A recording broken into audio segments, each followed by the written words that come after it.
Tara is one of the best known and most misunderstood places in Ireland. Although it was never the capital of the country as such, it was an inauguration site. Probably the most important inauguration site in the country. Symbolically, it represented an aspiration to ruling Ireland. It was not for nothing that King of Tara was used to mean King of Ireland. Indeed, the term King of Tara probably predates the term High King. Although the roots of the site go back to the Neolithic period, it was most important in Gaelic Ireland, during the Iron Age and much of the early medieval period. At this time, Tara achieved a central role in the imagination of kingship in Ireland, which lasted long after it had been abandoned. This symbolic role never went away, even after the destruction of Gaelic Ireland. For example, in 1798 a battle was fought there. Indeed, a monument to the dead of this battle now stands beside the Lea Fall. Daniel O'Connell held one of his monster meetings there in 1843. 1 million are said to have attended this. Although this number is probably an exaggeration, hundreds of thousands must have turned up at the meeting, showing the power of the place and its imagination. Tara is impressive. Its sheer size and the number of archaeological sites it contains testify to its importance, as does the fact that it was used over such a long period, during the Neolithic, the Bronze Age, the Iron Age and the early Christian period, and its symbolic importance continued long after its abandonment, for the lack of a better word. In this video I will look at some of the most important of the many structures on the hill. In a subsequent video I will discuss the symbolic importance of Tara. This is something important. Unless we understand this, we cannot understand Tara and the role it played in the Gaelic imagination. The importance of the imagination and symbolism of Tara can be seen both in its architecture and its name. It consists of many different monuments built over many centuries. One of the last constructed, Teach Mid Cuirte, known in English as the Banqueting Hall, is, according to Conor Newman, a processional entrance to Tara used in inaugurations, with the gaps in the long walls of this monument allowing glimpses of the tombs or ring barrows along the way. In other words, it seems to have been built for symbolic reasons. In relation to the name Tara, Tower in Irish, according to Magiola Ispig, this derives from the Indo-European temris, meaning an area that has been cut off for sacred purposes. Or, as Newman says, it was a temenos, a sanctuary, the domain of gods. In other words, as he also appropriately says, Tara has to be understood as a, quote, religious and historical phenomenon, end quote. In addition to its long history, Tara has an equally dense mythology. Indeed, in many ways, the mythology is deeper than the history. Much of this is entwined with Gaelic literature, with stories of Cormac mac Art, Con of the 100 Battles, Fionn McCool and the Fianna, the mythical list of kings, and lots of poetical references. In relation to the mythical and symbolic place of Tara in Gaelic Ireland, I would like to give one citation here, taken from Conor Newman's excellent article. Quote, Ní frit amá tearig ba sí ruin belig beha. End quote. Or in English, no keep like Tara could be found. She was the secret place of the road of life. Ba sí ruin belig beha. She was the secret place of the road of life. As I said, Tara has a long history. Duman and Yal, the Mound of the Hostages, is probably the oldest part of it. It is a passage grave from the Neolithic period, aligned with the sun around the time of Samhain. Unfortunately, when I was there, someone seems to have built a little altar inside it. I wish people would leave these monuments alone. As might be imagined, sorting out the chronological order of the construction of the different parts of Tara is not so straightforward. While the newest monuments include Teach Cormac and Teach Mid Cuirte, called the Banqueting Hall in English, it's possible that these have been built on top of something older. A series of barrows can be found on the hill. These date back to the Neolithic or Bronze Age. while many of the larger structures are from the Iron Age. This highlights the importance of the symbolic power of Tara over time. Indeed, as Michael Ryan points out in the introduction to Edel Bhreathnach's edited volume, The Kingship and Landscape of Tara, the, quote, sophistication of medieval propagandists succeeded in shrouding Tara in an enigmatic mist that has influenced all subsequent attempts to explain its topographical extent, function, and kingship, end quote. It goes without saying that this propaganda has been, and continues to be, misunderstood, especially at the present moment, when the world is full of experts in so-called Celtic religion and gods who only read English and impose a rigid certainty on a past that never existed.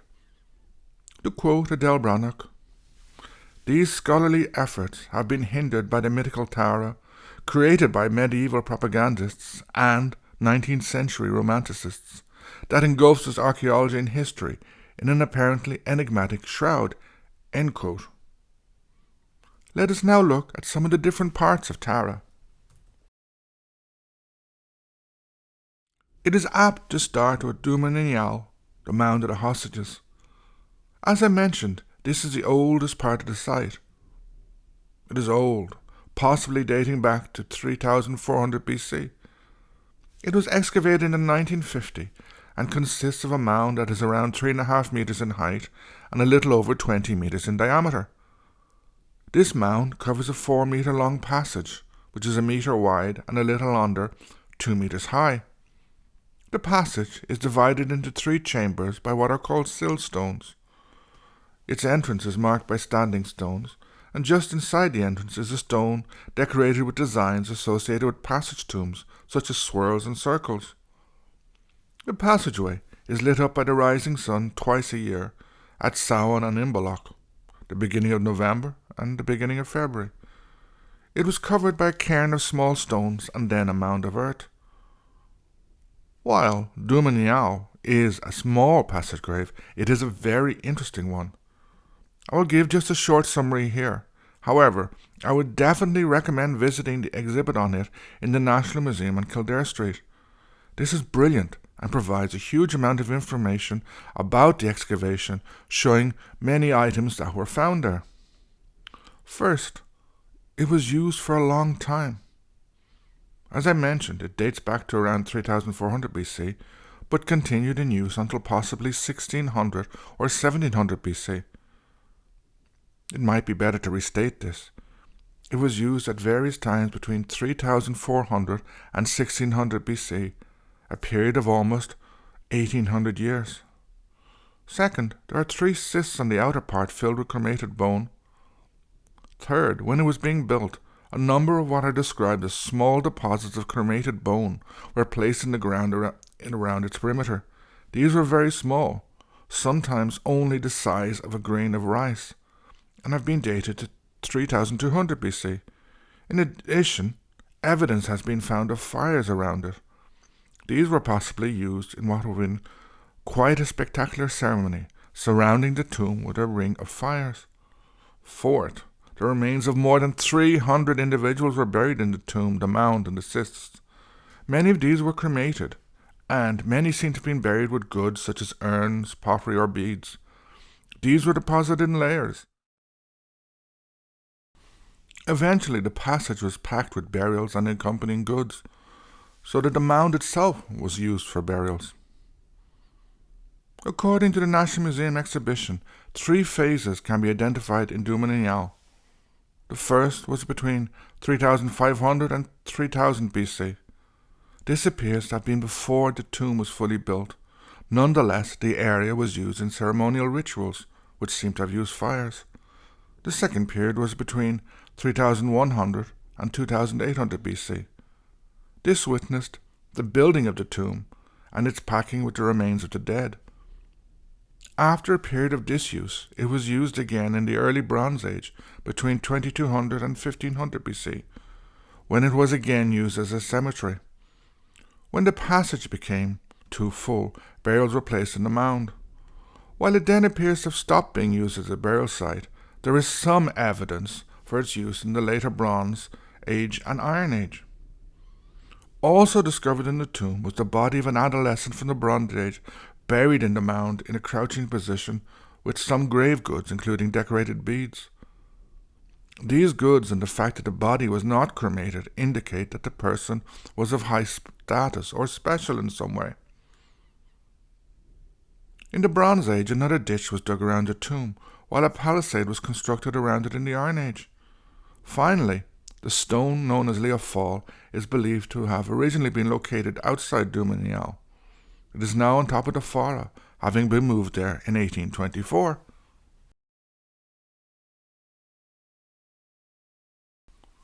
Close to Duminial is Bhreathnach, or the Rath of the Synods. This is adjacent to the churchyard. It is technically called a quadrivalate enclosure, meaning a four-ditched enclosure. It consists of a central circular area around 30 metres in diameter, surrounded by two banks and an intervening fosse or ditch, beyond which is a level space called a berm and another bank. The diameter of this appears to have been around 65 metres. Quite large. It has a rather different bumpy appearance, as can be seen in photos from above. Unfortunately, this structure was badly damaged at the end of the 19th century, when a group called the British Israelites dug it up over a 3-year period looking for the Ark of the Covenant. Yes, the thing from the Indiana Jones film. It took a campaign by notables such as Douglas Hyde, Yeats, Maud Gonne and Arthur Griffith to get them to stop. It is called a Rath of the Synods because it was associated with various synods of the church, a number of which were held there. It was also possibly used in other religious and political ceremonies. Roman materials such as shards of pottery and glass fragments have been found here, showing that it was an important building. It was also excavated in the 1950s. The excavations found it had been used between 100 and 300 AD and described it as a multi-purpose site. Interestingly, a roundhouse was built and rebuilt there many times. Finally, there are a couple of barrows in the outer part of the structure. It is possible that these predate the Rath and may have been incorporated in it. The central structures in Tara are the Forradh and Cormac. These are beside each other and have a figure of 8 appearance. The Forradh is a flat-top mound surrounded by 2 ditches and banks. Originally, there were 3 small barrows there, but when the central mound and the middle bank were built, they were incorporated into the bank. Indeed, they can still be seen to an extent. According to Discovery Program research, one of these may be what was known in the past as Mór Tea, Tea's Wall, said to be the burial place of the mythical Queen Tea. Nowadays, the Leah Fall is in the centre of the Forradh, as is a monument to those killed in the 1798 Battle of Tara. The Leah Fall was said to cry out when the King of Ireland placed his foot in it. It is deeply involved in Gaelic mythology. And in Scotland there is another stone believed to be the Stone of Destiny, the well-known Stone of Scone, showing how important Tara was in the Gaelic imagination. Leah Fall was related to kingly inauguration, so it is quite possible, if not probable, that the Forradh was an inauguration site, though it has also been conjectured that it was a pre-Norman Irish motte hiding in plain sight, according to Professor Tyge O'Keefe, as discussed in an Amplify Archaeology podcast. O'Keefe also raised the possibility that it dates from the 10th century. It has also been conjectured that Leah Fall was one of the 4 important standing stones in Tara. Beside the Forradh and connected to it is Cormac. This is a bivalve ring fort around 70 metres in diameter, and like the Forradh is surrounded by 2 ditches and banks. Due to its position, it is connected with the Forradh. Indeed, O'Keefe tentatively raises the possibility that it is like a bailey in relation to the motte in the Forradh. However, the two are also connected symbolically. Its entrance is on the northeast and is aligned with Bhreathnach. It is named after the legendary king Cormac MacArt. I think that this highlights once again the symbolic importance of Tara and its deep interconnection with kingship and royal inauguration. Bhreathnach is a very large enclosure running round the central structures on the hill. Its name means Rath of the King or Fort of the King. It was also referred to as Cahar Crofin. It consists of an earthen bank with an internal ditch. There was probably a wooden palisade on top of the bank. The fact that the ditch was on the inside suggests that it was not a defensive feature. Its diameter is around 310 metres north-northeast by south-southwest and 210 metres east-southeast, west-northwest. Its perimeter totals around 1 kilometre, showing how big it is. It encloses the Forradh, Choc Cormac, Dumannial, and another mound called Dumanamo, the Cow's Mound. Unfortunately, the latter no longer exists. In addition, there is no existing entrance to this enclosure. Recent research has also shown that the original ditch of Bhreathnach was huge, as deep as 3 metres and 7 metres wide. The final part of Tara I want to look at here is called the Banqueting Hall, or Teach McCurta in Irish, meaning the House of the Mead Circuit. In Gaelic literature, this is described exactly like its name, a hall where large feasts were held, able to hold up to 1,000 people. It is also said to be the last part of Tara to be constructed. However, rather than a hall, as Conor Newman points out, it seems to be a processional entrance to Tara used in inaugurations, the gaps in its long wall allowing glimpses of the tombs or ring barrows along the way. So, it seems to have been built for symbolic reasons. Technically, it is described as a sunken trackway running in a north-south direction that is bounded by large banks with gaps in them. It is around 180 metres long and 10 metres wide. There is much more to Tara, such as Rath Leary, Rath Grania, the sunken trenches, Rath Maeve. There are almost too many to name.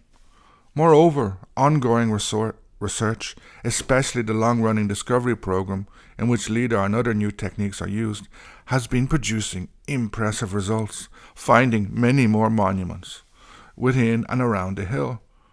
Notable among these has been the detection of a new structure, a large wooden henge. This consisted of a 3-metre wide ditch with 300 regularly spaced post holes on either side. Some trees were also placed upright within the ditch. The Rath of the synods is at its centre, and it also encloses Dumannial. It is believed to be either Neolithic or early Bronze Age, dating to around 2500 BC. There are no apparent surface traces of it now. It is also intersected by Bhreathnach, which includes Dumannial but not Rath of the synods. Although archaeologists love saying that things were used in ceremonies or rituals, there cannot be much doubt that this henge was. Moreover, it also shows how Tara has changed over time. In the Gaelic period, its centre moved a little south from Dumannial to the Forradh. It is impossible to say why, but it could be well related to new ideas about kingships and inaugurations. I hope you've enjoyed this first video on Tara. As I said, the place is enormous, both in terms of size and symbolism. There will be a continuation to this video, a second one where I will look at the symbolic features of Tara and what it has represented in Irish history. Thanks for listening. Please subscribe to the channel, and if you feel like helping the channel, my Buy Me a Coffee account details are in the description. Slán agus go raibh maith agaibh.